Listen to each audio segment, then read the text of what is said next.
tante volte parliamo in biodanza, la questione dell'identità è fondamentale, no?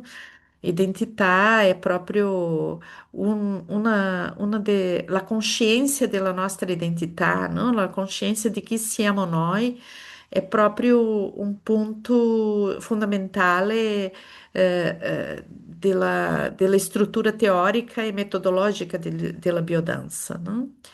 E dopo anche il processo di integrazione che apparisce nel modello teorico come un qualcosa di obiettivo più grande di biodanza, il processo di integrazione è il processo di integrazione dell'identità. eh. Possiamo vedere in questo una sfumatura assolutamente alchimica, no? Possiamo utilizzare la metafora dell'alchimia, che è la trasformazione del piombo nell'oro. Tutto il processo che fa trasformare piombo in oro. Ovviamente, concretamente, questo è impossibile, trasformare piombo in oro, però metaforicamente è possibile, come metafora, e l'alchimia è una metafora esatta di questo. Possiamo dire che la biodanza è estremamente alchimica, è un processo alchimico, perché fa giustamente questo, il processo di integrazione dell'identità è il processo di trasformare piombo in oro. Tutto che fa, diciamo, questo processo di trasformazione si dà, va a occorrere nel rapporto di noi con l'ambiente, no? Di ognuno di noi con l'ambiente. E l'ambiente è tutto che non siamo noi. E così l'autorità non è soltanto una persona, l'autorità è il mondo, è tutto che compone e che è fondamentale. Non esiste identità senza autorità. Eh, L'identità è il risultato della interazione di una potenza, di un potenziale con l'ambiente. E l'ambiente va interagindo e facendo, come si dice, le operazioni alchimiche, no? Va facendo con che si riveli quello che siamo noi. Quando questo ambiente è positivo, quando questo ci porta ai fattori positivi, eh, ci riveliamo poco a poco in oro. Però anche quando l'ecofattore è negativo e non ci permette di rivelare tanto, i tempi per arrivare a quello stato di aprirsi, di rivelare il potenziale, anche fa parte di questo, no? E così l'alchimia non è un cammino dritto, però è un cammino che c'è molte curve, molte bifurcazioni e il processo di integrazione è questo, un cammino pieno di bifurcazioni e di curve, però che ogni curva, ogni bifurcazione, ogni cose che possono sembrare perdita di tempo o retrocesso, hanno un significato e sono al finale circostanze iniziatiche per rivelare quello che siamo noi. Bene, l'identità in biodanza, sta basata molto, si può pensare molto più che nella psicologia, nella filosofia, nella questione fondamentale chi sono io, cosa significa essere io. Ovviamente questa questione è collegata alla filosofia, è collegata alla psicologia, però in biodanza questa identità, ossia quello che io identifico come me stesso, eh, è importante capire che questo, tante volte pensiamo che l'identità è un qualcosa fixa, che è sempre la stessa, no? E in biodanza noi capiamo questo, no? Che l'identità è sempre la stessa, perché ci riconosciamo sempre, io, sempre da quando sono nata, sono Mirtes, no? Però già non sono più come sono quando era nata, no? E così ao lungo della vita noi cambiamo, però ancora ci riconosciamo come lo stesso essere. E questo è l'identità, quello che ti fa ci riconoscere ancora come lo stesso essere. eh? E così la composizione della identità, è una fusione fra quello che è il nostro potenziale genetico con la interazione con l'ambiente, capendo che questo ambiente, l'ambiente umano, non è un ambiente soltanto fatto di potenziali innati, no? Ossia, non è un ambiente fatto soltanto di istinti, però è un ambiente culturale fortemente culturale e di apprendimento, Eh, che c'è questa parcella grande,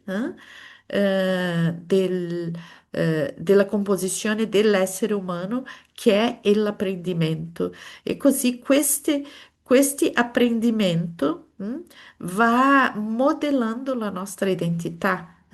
E questo apprendimento non è un apprendimento intellettuale esattamente, però sia l'apprendimento vivenciale. Quello che viviamo ci va a ti modellare.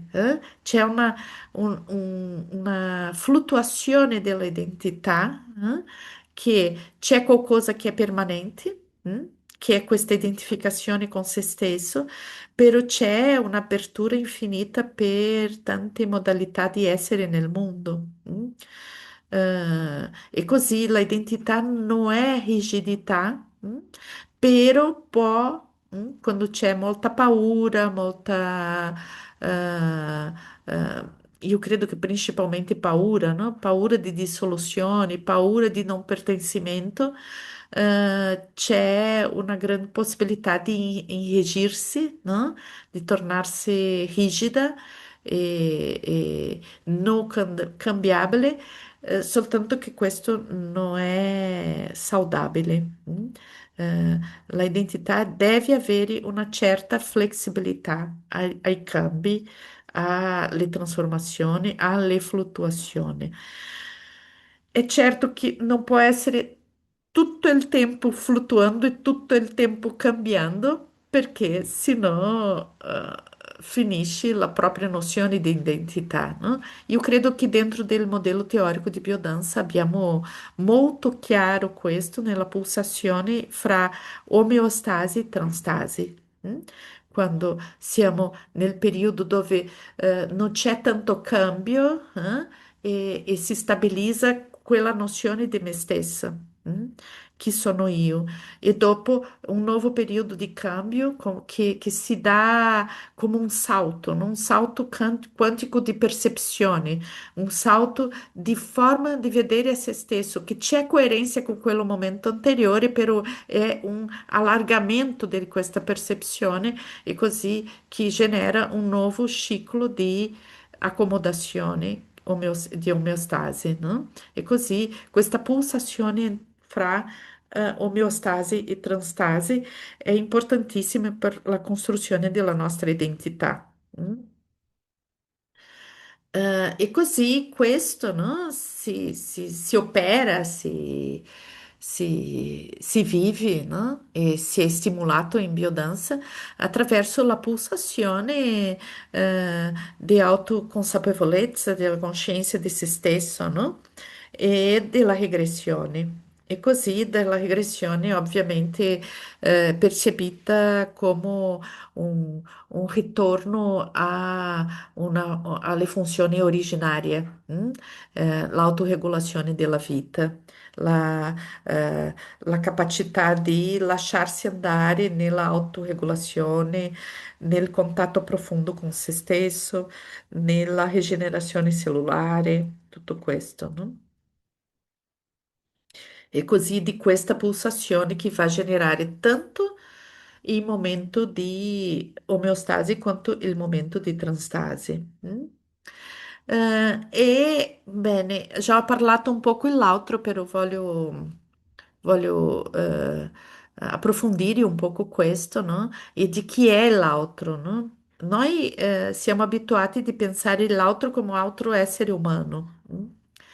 Eh, sì, l'essere umano è un fattore ambientale molto, molto, molto importante per l'altro essere umano, no? Sappiamo che l'essere umano è molto aperto all'apprendimento, è molto modellabile e è modellabile molto per il convivio con altri esseri umani, no? E così noi nasciamo in un stato fetale molto dipendente, completamente vulnerabile e questo la presenza di un altro essere umano è essenziale per la sopravvivenza in primo piano, però in secondo piano anche come atto umanizzante, no?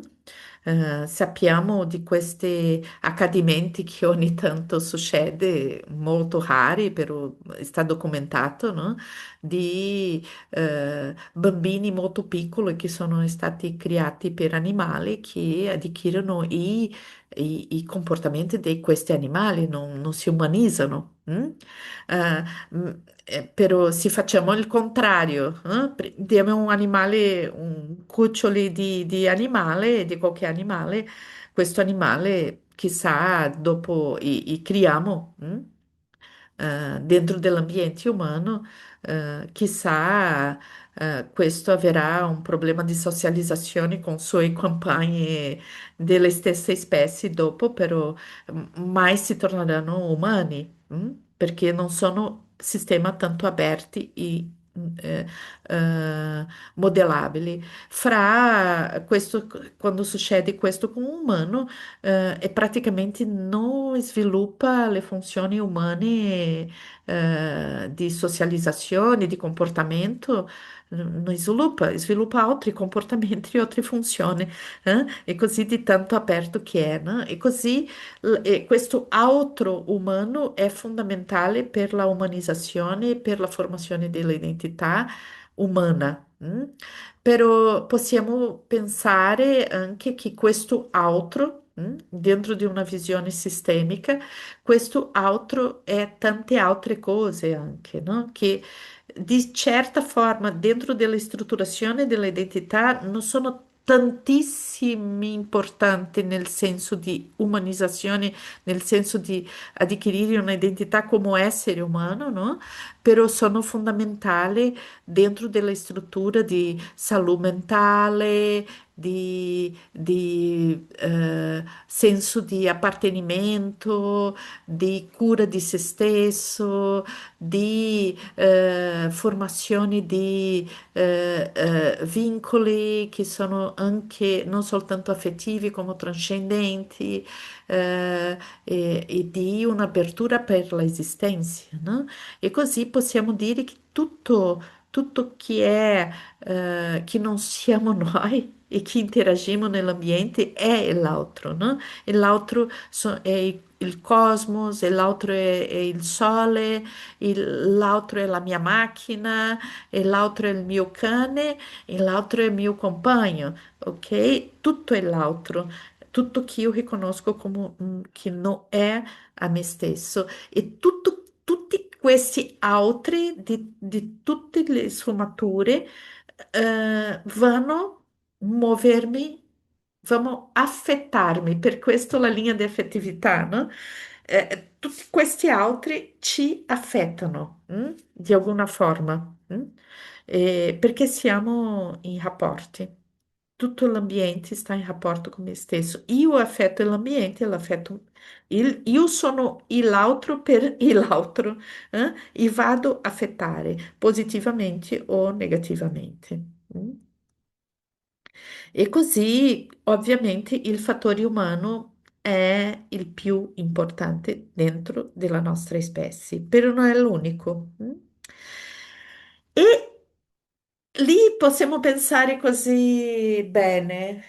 L'essere umano è così, se io sono creato in una comunità umana e così ho avuto questa fortuna, no? Tutti noi abbiamo avuto questa fortuna di nessuno di noi è stato creato per un cane, una scimmia, un lupo, no? E così abbiamo avuto questa fortuna di essere umanizzati per nostra convivência con la nostra famiglia, con la nostra cultura, con la nostra società, Però sappiamo che questo non è perfetto, no? E sappiamo quanto è difficile questo, no?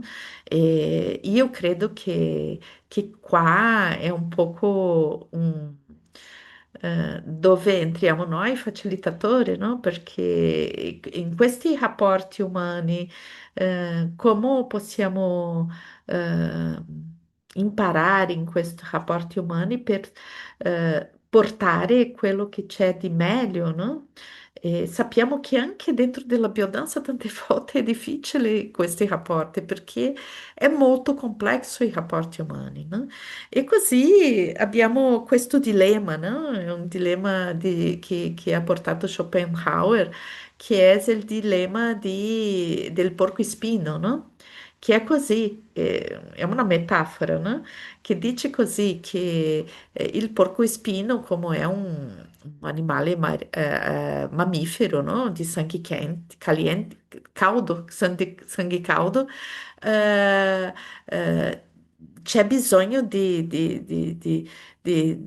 di contatto, di stare molto vicino dell'altro. E questa è una funzione così di sopravvivenza, no? Eh, è un animale che necessita stare molto in contatto con gli altri per poter sopravvivere. Però il dilemma è che c'è il corpo coperto di spini. Mm? E così tutta la volta che si avvicina tanto, tanto perché c'è freddo, c'è voglia di un abbraccio, c'è voglia di... eh, è colpito di un spino. Mm? Perché la troppo vicinità finisce che per il porcospino fa male perché non riesce, va a fare male per sé e per l'altro, no? E così il dilemma è questo, io ho bisogno di caldo, ho bisogno di stare vicino, però non riesco a stare vicino perché mi faccio male tutta volta che, che sto vicino, ok?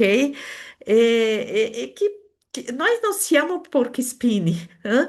Chissà, non avevamo questo problema, però la forma come ci comportiamo, la forma come strutturiamo la società, la forma come apprendiamo e naturalizziamo le nostre relazioni ci hanno portato quasi come porcospini. Mm?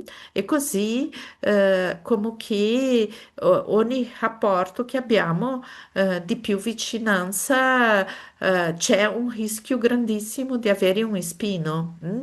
E, possiamo pensare, siamo così o è la forma come ci organizziamo, la forma come impariamo che ci ha portato a questo? eh? E c'è una forma di non essere così?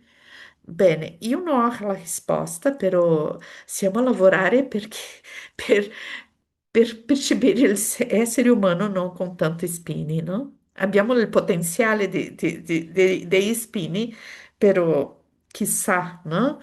Non siamo, non siamo tanto pieno di spini. Mm? E pensando in che genera questi spini tutti, e così Rolando ci ha detto una cosa interessante, no? Che c'è una differenza fra potere, i rapporti di potere e di potenza. Mm?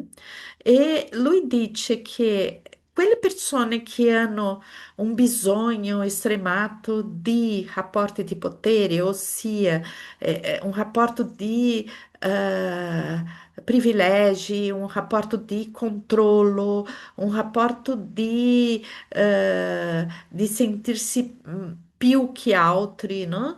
Che queste persone hanno in realtà una deficienza di potere, non hanno la capacità di riconoscere il proprio potere. Mm? E così quello che Rolando dice è che lui non lavora per i rapporti di potere, e sì per per riscatti di potenza. Mm? È interessante, no? Perché potremmo pensare che quelle persone che hanno tanto bisogno di potere, che lottano tutta la vita, che sono capaci di avere spini immensi, e fare tanto male per avere un poco, sentirsi che hanno potere, e in realtà hanno una deficienza grandissima di potenza. Hanno proprio una impotenza che deve essere compensata per potere. Bene, e così per avere rapporti di potere e non di potenza, eh, i rapporti di potere soltanto possono formarsi con le maschere, utilizzando maschere sociali, no? E in realtà, quando lavoriamo in biodanza, è un poco di ritirare le maschere, no? Per fare un vero incontro umano. Mm? E questa fotografia mi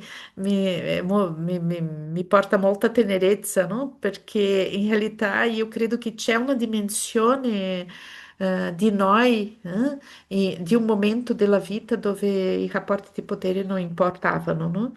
E che era la nostra infância, quando eravamo molto piccoli, e che la influenza della cultura non era tanto preponderante, e che quello che ci importavano era l'affettività, l'amore, la gioia di vivere, no? E così io credo che biodanza ci porta è un poco il nostro lavoro, no? Di portare a questa dimensione di rapporto con l'altro. Questo altro, questa alterità, sia senza maschere. C'è un esercizio di biodanza che io sto utilizzando di altra forma, no? L'altro giorno ho trasformato proprio questo in una sfida, è stato molto emozionante, che è questo... adesso non so come parlare in italiano, questo che è cinese, come si dice? Ventaglio Ventaglio, cinese. il ventaglio cinese, esatto, perché il ventaglio cinese in realtà è un gioco, no? È molto bello, e io credo che è super poetico, c'è un linguaggio poetico meraviglioso, però in realtà quello che stiamo lavorando, se andiamo a lavorare un poco più profondo nel ventaglio cinese, è mettere la maschera e ritirare la maschera.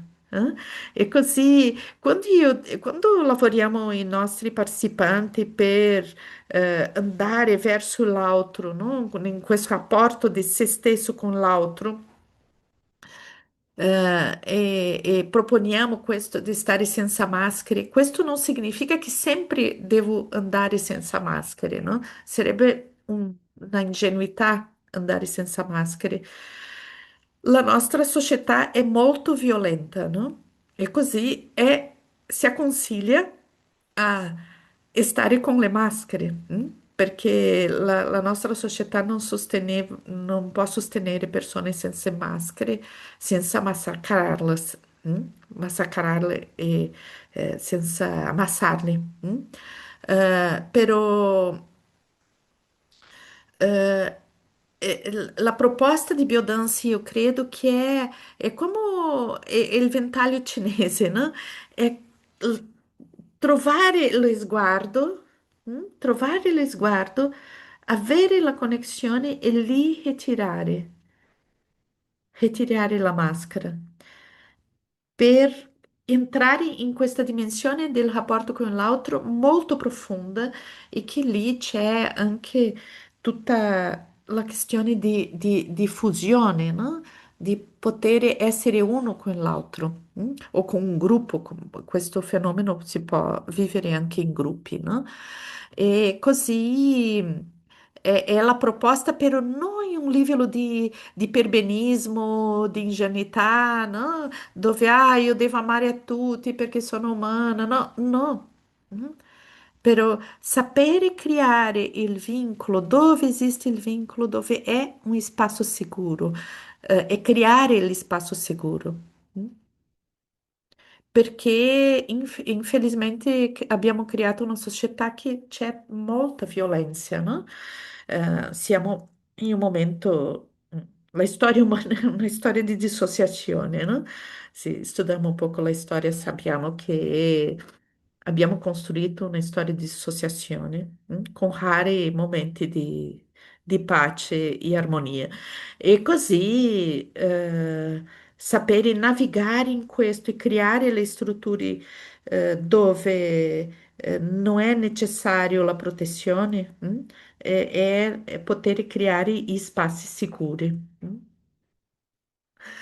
E in questa camminata storica, no? Adesso io volevo proprio pensare un poco nella struttura sociale di questo rapporto con l'autorità, dell'identità con l'autorità, no? E così abbiamo passato, no? Di tanti periodi storici e dove si inserisce il periodo che stiamo vivendo adesso, no? E così possiamo dire che l'inizio, tomiamo dell'inizio del secolo XX, no? Che vediamo dentro di una traiettoria storica, dove c'è tutta diciamo, una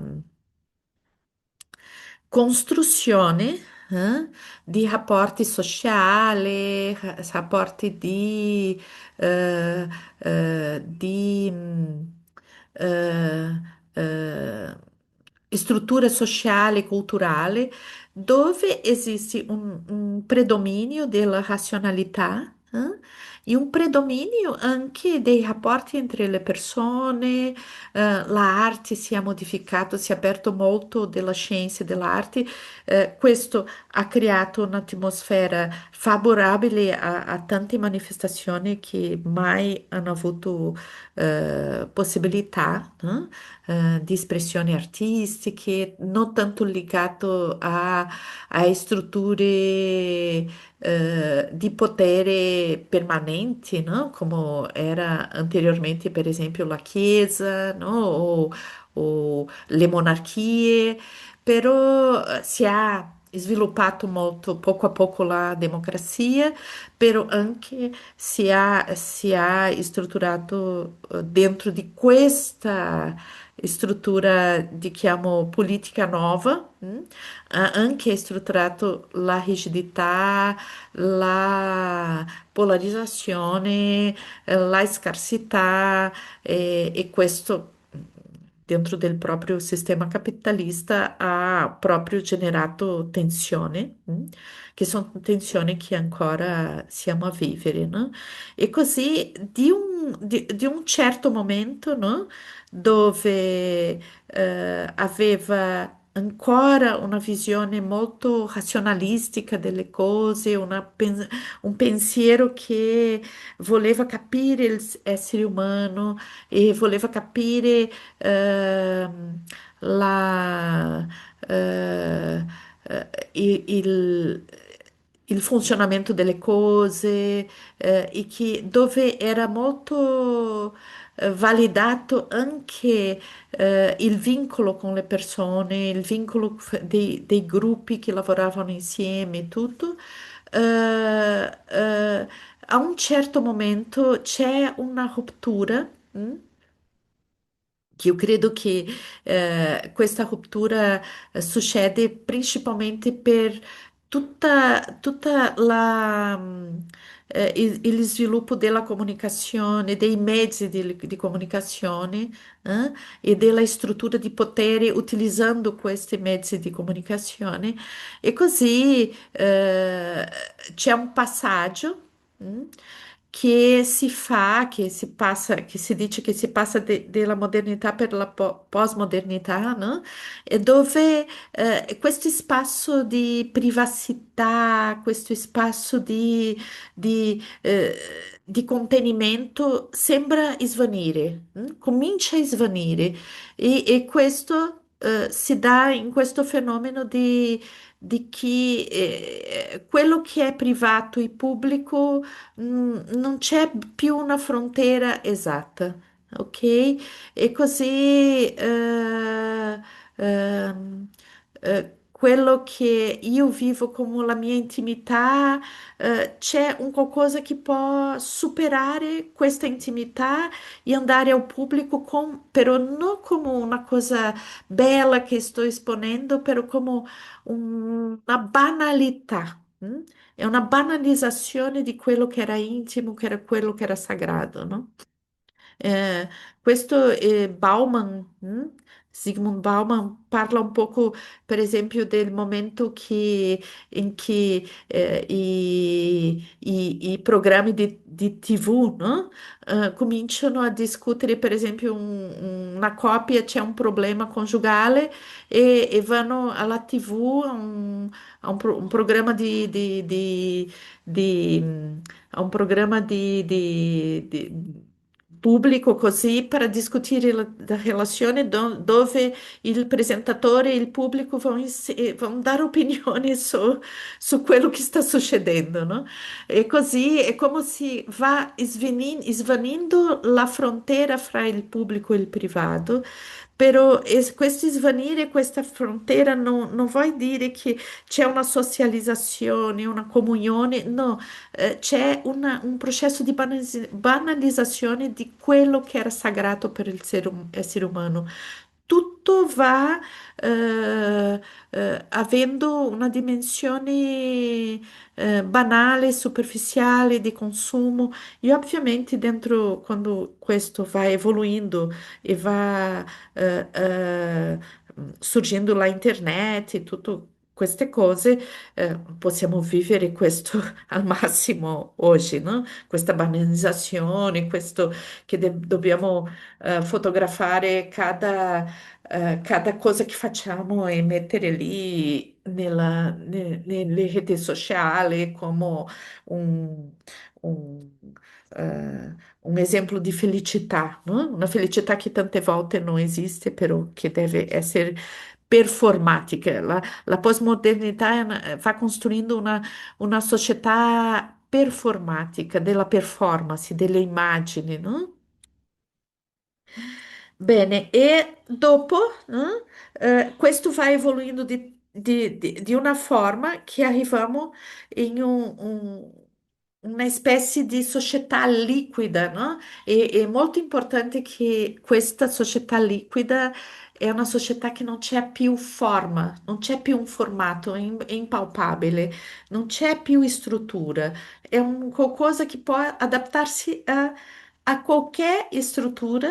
E così un super adattamento dove la identità corre un rischio, no? Perché questo adattamento continuo e a qualquer cosa, non è esattamente lo stesso che, per esempio, si propone, e è molto importante sapere distinguere questo, che si propone la biodanza, quando parla di fluidità.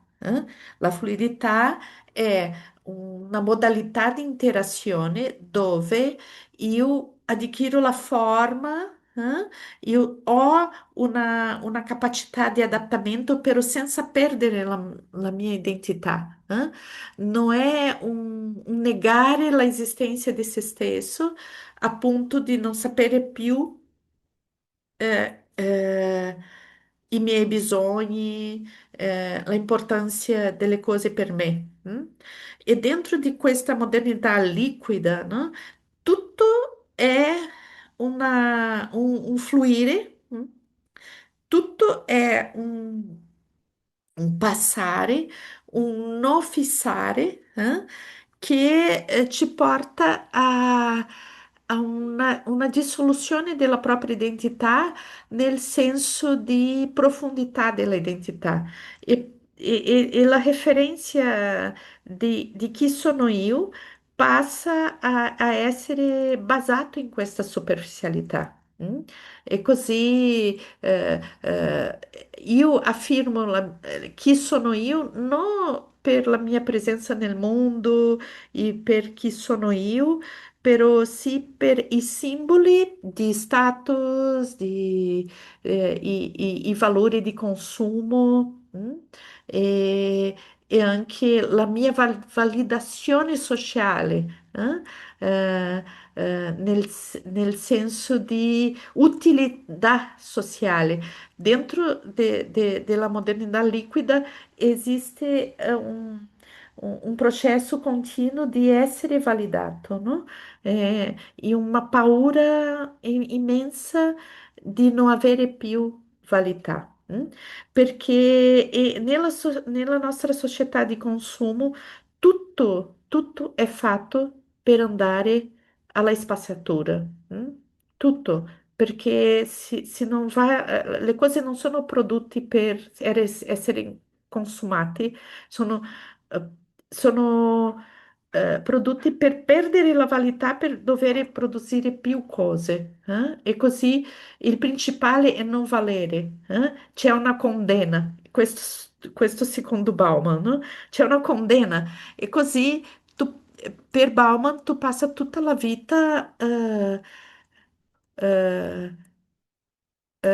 cercando di mantenere la tua data di validità, come un prodotto.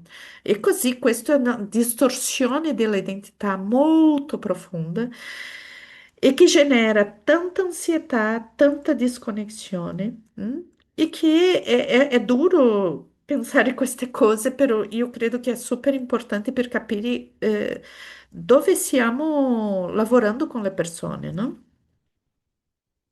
E così è come se le persone hanno proprio, per esistere, devono avere un- un senso che c'è da avere con un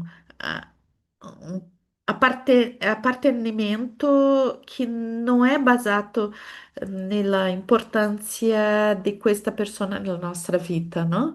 Non è basato nel suo sguardo, nella sua sorrisa, è basato in se serve o non serve, se è valida o non è valida.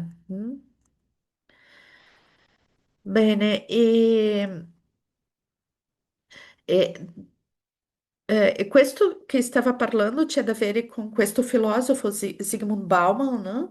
E c'è un filosofo più contemporaneo nostro, no? Che vive in Germania, che è Byung-Chul Han, e lui parla, e così io considero, mai ho visto parlarsi esattamente del rapporto fra Bauman e Churran, però io faccio alcune riflessioni su questo, no? Perché Churran fa parlare, e è molto attuale il pensiero di lui, perché è proprio contemporaneo nostro.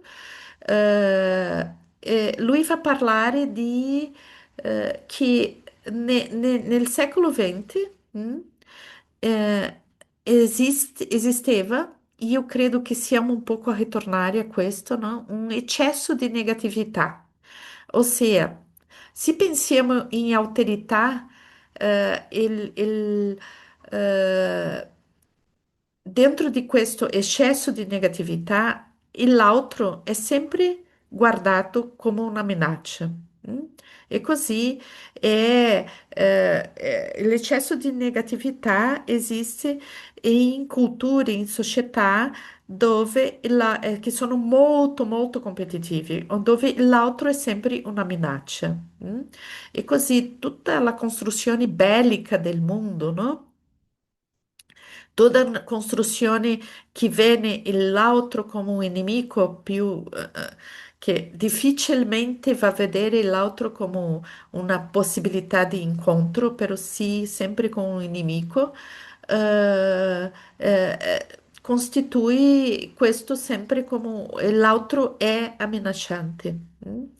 E così, dentro dell'eccesso di negatività esiste un riconoscimento dell'esistenza dell'altro, questo è importante, è un dato importante, no? Io riconosco che esiste l'altro, però l'altro mi minaccia. Mm? Eh, è come che l'altro mi mette in rischio. Mm? Byung-Chul Han parla che è come se dentro di questa visione è una visione immunologica, no? Dove il corpo sta sempre percependo se avrà una invasione di virus e batteri e sta sempre pronto a difendersi. Perché io credo che questa analogia che lui fa è molto interessante perché Rolando sempre diceva che il nostro sistema immunologico è la nostra identità, no? E così lui credo che mai ha letto nulla di questo filosofo, però è interessante che lui faceva questa analogia, no? Fra l'identità e il sistema immunologico. Però dentro che è, diciamo, avere una certa negatività nel senso di percepire se la presenza dell'altro, sia una bactéria, sia un altro essere umano, sia un altro essere vivo, se può ameaçare la mia vita e sapere stare disponibile per difendere la propria identità, la propria esistenza è super importante. Però quando Schuher va a parlare di eccesso di negatività, lui sta parlando di una completa paranoia, dove tutto è visto come possibilità competitiva, come possibilità di minaccia e una lotta costante, una guerra costante per marcare il territorio della propria identità, per crescere in detrimento delle altre. Non esiste cooperazione qua, esiste competizione. Bene, però Churran fa denunciare una altra storia, no? Perché lui dice che nella società attuale già non esiste un eccesso di negatività, però sì un eccesso di positività. O che sarebbe la positività? La positività nel rapporto con se stesso sarebbe, bene, io voglio curare di me, io voglio percepire le mie necessità, io voglio interagire nel mondo a partire di questi bisogni. Super bene collegato a quello che proponiamo in biodanza, però anche la negatività dentro di un padrone che non è eccessivo è interessante, sapere quello che, avere una sensibilità per sapere proteggersi. Però quando la positività è eccessiva, e qua c'è un grandissimo problema, che quando la positività è eccessiva, io entro in una cosa di realizzazione dei miei progetti, dei miei sistemi, dei miei, che passa e l'altro lascia di esistere. Non so cos'è peggio, che l'altro è sempre un nemico o che l'altro non esiste. È una struttura molto narcisista, eh, dove io non faccio più competizione con l'altro, perché l'altro semplicemente non esiste. Io faccio la competizione con me stesso. mm? È interessante perché nella cultura anteriore, no? Nell'eccesso di negatività, io cercavo di sottomettere l'altro, né? Ossia, io riconosco che l'altro esiste, io riconosco che è una minaccia e così io o difendo o sottometto, sottomesso. E così i rapporti di potere molto, molto, molto imponenti, no? In questa epoca possiamo vedere tanti, per esempio, in livello di politica, tante dittature. Perché il potere era esercito attraverso della forza, no? E così era necessario, per esempio, eh, tutta una struttura di punizione per chi non si organizza per il lavoro o per collettivamente, io sto dicendo, no? E così tutta una repressione a queste cose. In questo eccesso di positività, il controllo già non c'è necessità di essere fatto attraverso della forza, perché nell'eccesso di positività la credenza massima è nell'autosuperazione. E così io ho una meta interna, ok? È tutto della persona con la persona mismo, no? Io ho una meta interna, io ho un obiettivo interno e l'altro soltanto deve confermare questo, così le reti sociali che siamo lì a espressare sempre cose belle nelle reti sociali sono confermazioni continue di questo, la immagine superficiale di tutto, dove io non ho bisogno di nessuno esterno per controllarmi perché io controllo me stesso, no? Esigo di lavorare 24 ore per giorno perché anche nella mia vita privata io devo esponere, io devo mostrare, io devo rendere al massimo, essere perfetta tutto il tempo, fisicamente, la salute, come madre, come hija, come figlia, come lavoratore, come tutto che io faccio deve essere il massimo e c'è un sforzo estenuante di essere il massimo tutto il tempo. E la comparazione non è più con l'altro, è con se stesso. Io devo essere meglio che era prima, tutto il tempo, tutto il tempo. E così noi ci diventiamo il schiavo e il signore di schiavo e vive dentro di noi. eh? E così fare una ruptura con questo schema, sia uno che sia altro, è molto, molto importante, no? Eh,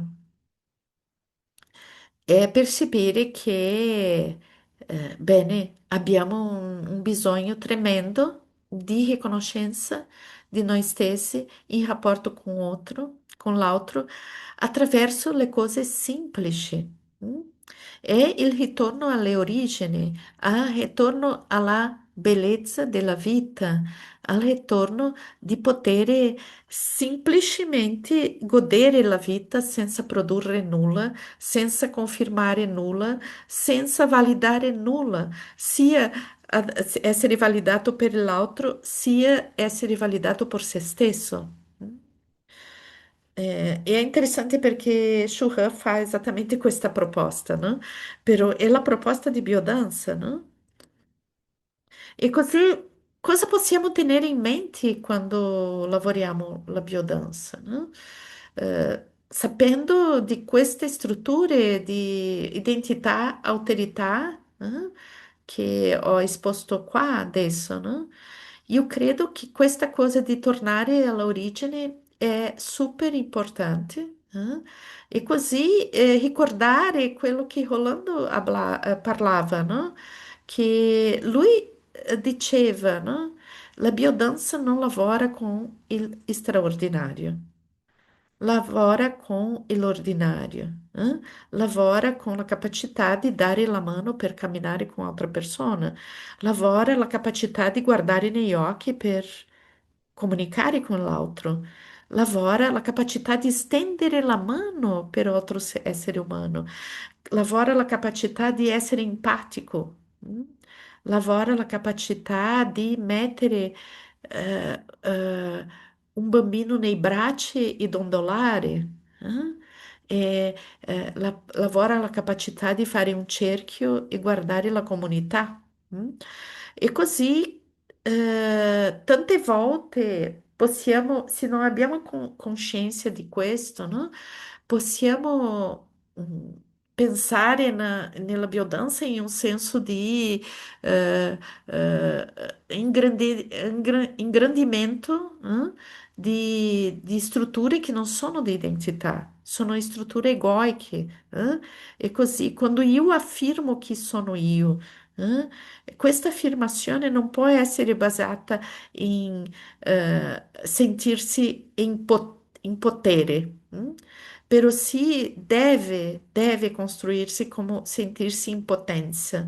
E sentirsi in potenza è la sensibilità di percebersi che noi siamo, ognuno di noi, molto vulnerabili e che abbiamo bisogno di fare parte di una comunità. È un bisogno molto sensibile, è un bisogno molto dolce, eh? Però è che c'è bisogno di avere coscienza che noi lavoriamo con questo. eh? E è molto sottile la differenza fra rinforzare queste strutture sociali di eccesso di negatività o di positività e la capacità di ritorno alle origini. Il nostro lavoro non è rinforzare queste strutture, e sì è aiutare, a ritornare alle origini. Io credo che eh, noi possiamo cominciare con la propria struttura dei nostri gruppi, delle nostre relazioni. Questo non è una negazione alla tecnologia che utilizziamo, incluso qua nel nostro lavoro, no? Però è proprio sapere utilizzare la propria tecnologia, i benefici che abbiamo oggi in nostro tempo come strutture di incontro e non strutture di eh, performance, e strutture di competizione.